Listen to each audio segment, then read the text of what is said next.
Assalamualaikum, my dear friends and students. Welcome to my legal channel, Advocate Anjum Abdullah. First of all, a huge round of applause for you all. इतने कम time में आप सब ने इतना support किया, इतना appreciate किया, उसके लिए a bundle of thanks to all of you. So अपना लेक्चर स्टार्ट करने से पहले मैं आप सबसे कुछ शेयर करना चाहती हूँ जो मैं कल शेयर नहीं कर पाई बिकॉज़ मैंने अपने ऑडियो को लिमिटेड रखा था एंड कल मैं थोड़ा नर्वस भी थी तो पॉसिबल नहीं हुआ. सो वो ये है, I'm overwhelmed by sharing that my sole reason for motivation is Yogita ma'am and Kapil sir. अगर आप सुन रहे हैं, thanks a lot for being there for me. I love you Yogita ma'am. ये आपके बगैर पॉसिबल नहीं था. आपकी वजह से मुझ में ये कॉन्फिडेंस आया, आप मेरे मोटिवेशन हो. So that's it. So coming to the main lecture. So my dear friends and students, today I am going to share with you how to read Bayer Act effectively because usually law students जो है वो ये face करते हैं कि Bayer Act को पढ़ना बहुत ही ज़्यादा डिफ़िकल्ट है बिकॉज़ Bayer Act की लैंग्वेज जो है वो ज़्यादा डिफ़िकल्ट लगती है, तो इसकी वजह से थोड़ा सा कन्फ्यूजन हो जाता है. सो आज my dear friends and students, आज मैं आपसे शेयर कर रही हूँ कि मैं पर्सनल जो डेली रूटीन पे खुद से पढ़ती हूँ, मैं कैसे पढ़ती हूँ, कौन सी स्ट्रैटेजी मैंने मेंटेन की है बेयर एक्ट को पढ़ने के लिए, जिसकी वजह से मुझे लगता है कि लॉ अब इजी है. सो वो टिप्स, वो मेथड्स, वो टेक्निक्स मैं आप सबसे अभी शेयर कर रही हूँ. So my dear friends and students, before starting my lecture, अगर आप सब लोग ये सुन रहे हैं और आप के आसपास आपका बेयर एक्ट है तो आप वो खोलिए, आपको उससे ज़्यादा समझ में आ जाएगा. और and please jot it down because ये आपके लिए फ्रूटफुल रहेगा. So first and foremost step, जो पहला स्टेप है बेयर एक्ट को स्टडी करने के लिए. So before going through this, sorry, मैं आपको बताती हूँ कि बेयर एक्ट होता क्या है. ये जो बेयर एक्ट है ये एक एग्जैक्ट टेक्स्ट होता है हमारे ओरिजिनल जो laws that are passed by the parliament, concerned parliament, उसका एक ये एग्जैक्ट टेक्स्ट होता है. सो ये बेयर एक्ट है. सो पहला जो फंडामेंटल रूल है बेयर एक्ट को पढ़ने के लिए वो ये है कि सबसे पहले you have to go through the purpose and object of the bare act. आपको पर्पस एंड ऑब्जेक्ट पढ़ना है बेयर एक्ट का. उसमें क्या लिखा होता है कि इस पर्टिकुलर एक्ट जो है, ये जो पर्टिकुलर लॉ है, ये क्यों बना, इसके पीछे का ऑब्जेक्ट क्या है, इसके पीछे के रीजंस क्या है. सो ये आप समझ गए. देन नेक्स्ट स्टेप क्या होता है आपका, you have to go through contents of the bare act. Contents means जिसमें आपको क्या करना है, कंटेंट्स या इंडेक्स, आपको क्या करना है, इस जो पर्टिकुलर बेयर एक्ट आप पढ़ रहे हो उसमें टोटल नंबर ऑफ सेक्शंस कितने हैं वो आपको मेमोराइज करना है. इसमें टोटल नंबर ऑफ चैप्टर्स कितने हैं, किसी एक्ट में आपको चैप्टर्स होंगे, किसी एक्ट में आपको पार्ट्स होंगे. So you have to memorise this. Okay, then ये आपका हो गया. तो थर्ड स्टेप आ जाते हैं हम इंटरप्रिटेशन क्लॉज और डेफिनेशन क्लॉज. बिकॉज किसी बेयर एक्ट में आपको इंटरप्रिटेशन क्लॉज मिलेगा, किसी बेयर एक्ट में आपको डेफिनेशन क्लॉज मिलेगा. सो फॉर इज थोड़ा सा डिफरेंस है इंटरप्रिटेशन और डेफिनेशन क्लॉज में, आप कंफ्यूज नहीं होना. So let me clear you. Interpretation clause होता है जो आपके जो वर्ड्स या जो टर्म्स आपके पर्टिकुलर बेयर एक्ट में है उसको वाइड डेफिनेशन नहीं देता है, मतलब वो उसको only up to certain limit तक डिफाइन करता है, मतलब एक इंटरप्रेट करता है, वाइड डेफिनेशन नहीं देता है. But so far as your definition clause is concern, वो आपकी वर्ड को, टर्म को, एक्सप्रेशन को एक वाइड डेफिनेशन देता है जो कि एग्जॉस्टिव होती है, मतलब कंप्लीट होती है. सो ये आपका नेक्स्ट स्टेप, ये स्टेप हो गया.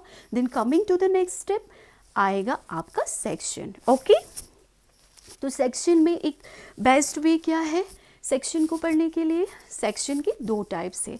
कोई सेक्शन आपको एक सिंगल सेंटेंस में मिलेगा जिसमें आपको ज़्यादा एफर्ट लगाने की ज़रूरत नहीं है, और कोई सेक्शन जो है जो कम्प्लेक्स फॉर्म में आएगा. Complex form in the sense means कि वो थोड़ा सा बड़ा सेक्शन आपको आप देखोगे जो थोड़ा सा लिटिल बिट डिफ़िकल्ट हो जाता है, कंफ्यूजिंग हो जाता है. So the best way to read the section is आपको you have to break the sentences into parts, okay. आपको ब्रेक करना है सेक्शन को पार्ट्स में, देन आपको वो पार्ट्स पढ़ने हैं, ओके। एंड जहाँ पे भी कॉमा आएगा वहाँ पे आपको एक पॉज लेना है, मतलब रुकना है वहाँ पे आपको। सो आपके लिए मैं एक एग्जाम्पल दूंगी। आज मैं Jammu and Kashmir reorganisation act पढ़ रही थी, मतलब पूरा तो नहीं हुआ, टाइम उतना नहीं था, आधा ही पढ़ पाई। सो मैं आपको just to quote the example के लिए, आपको समझाने के लिए मैं आपके लिए एक सेक्शन रीड करूँगी, ओके ठीक है। So let's take section 10 of Jammu and Kashmir reorganisation act का, जो ये कहता है, इसकी जो मार्जिनल हेडिंग है, representation in the house of people, जिसका ये मतलब है कि जो हमारी यूटी है और यूटी ऑफ लद्दाख, वो हाउस ऑफ पीपल में कितनी सीट से रिप्रेजेंट कर रहे हैं, ओके। तो इसको मैं ऐसे पढ़ती हूँ, पहले मैं इसको प्लेन रीडिंग देती हूँ, देन इसको मैं ब्रेक करके, जो मेरा अपना पर्सनल एक्सपीरियंस है कि मैं सेक्शन को कैसे ब्रेक करके पढ़ती हूँ। पहले मैं एक प्लेन रीडिंग देती हूँ। Section 10, representation in the house of people, on and from the appointed day, comma, there shall be allocated 5 seats to the successor Union Territory of Jammu and Kashmir and 1 seat to Union Territory of Ladakh, comma, in the House of People, comma, and the first schedule to the Representation of People Act 1950 shall be deemed to be amended accordingly. So ये है आपका section 10। अब my dear friends and students, मेरा पढ़ने का तरीका क्या है, on and from the appointed day को मैं छोड़ रही हूँ, ओके, लीव दिस, मैं सीधा जाती हूँ। There shall be allocated 5 seats to the successor union territory of Jammu and Kashmir and 1 seat to the union territory of Ladakh in the house of people. So समझ में आ गया ना, कितना ईजी है। जो ये सेक्शन कहना चाहता है, जो इस सेक्शन की इंटरप्रिटेशन है, वो तो सीधा समझ में आ गई। ये तो बिल्कुल सिंपल है, पढ़ लिया हमने, ओके। फिर मैं इसके साथ रिलेट करती हूँ, and the first schedule to the representation of people act 1950 shall be deemed to be amended accordingly, okay. फिर on and from the appointed day, जो मुझे समझ में आ गया, on and from the appointed day मतलब when Jammu and Kashmir reorganisation came into effect, इसका date of effect, जो my dear friends and students 31 of October 2019। अभी हम Jammu and Kashmir reorganisation act पे नहीं जाएंगे। अगर आप लोगों का सपोर्ट रहा तो मैं ये 1 बाय 1 आप सब लोगों से शेयर करूँगी, जो मैंने पढ़ा, जो मैं पढ़ रही हूँ, okay. So coming to the main lecture, section पे आ गए हम, ओके। अब हमने सेक्शन को ब्रेक करके पढ़ा। Now the main thing is कि आपको सेक्शन में कीवर्ड मिलेगा कोई, या कीवर्ड्स मिलेंगे, मतलब कीवर्ड्स जो इम्पॉर्टेंट वर्ड है, जिस पे आपको ज़्यादा फोकस करना है, आपको समझना है। उसको आपको क्या करना है, एक तो बेयर एक्ट पे आप अंडरलाइन करो, हाईलाइट करो, what ever is possible for you, okay. उसको अंडरलाइन करके आपने फिर क्या करना है, फिर आपको हर एक सेक्शन में तो नहीं मिलेगा, हाँ, सेक्शन के बाद फिर एक और एक चीज़ आपको पढ़ने को मिलेगा, प्रोवाइजो। सो प्रोवाइजो का मतलब क्या होता है, प्रोवाइजो का मतलब होता है कि जो आप पर्टिकुलर सेक्शन पढ़ रहे हो, this is subject to a limitation or a condition. So basically the proviso part tells you about the extent of applicability.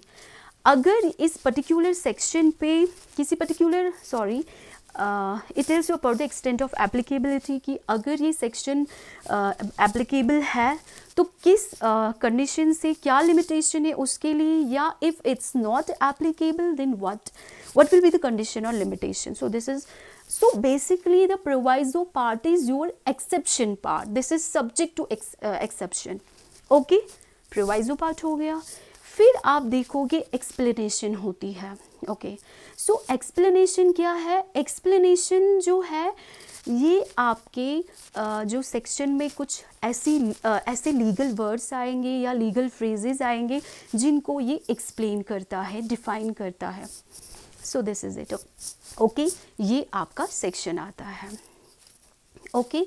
Section के बाद आपको क्या करना है, अब आपका ये कंप्लीट हो गया, हाँ।